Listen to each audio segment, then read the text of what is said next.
முதல்ல புரியுதா? நைன் டைல்ஸை யாராலையும் சமன் பண்ண முடியாது அப்படின்னு நீ நினைக்கிற. ஆனா ஒருத்தர் இருக்கான், அது அவனால முடியும். யாரு?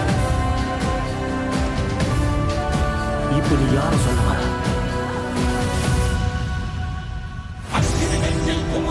அந்த உச்சியா கிளானோட ஃபவுண்டர்ஸ்ல ஒருத்தரான மாதரா உச்சியா.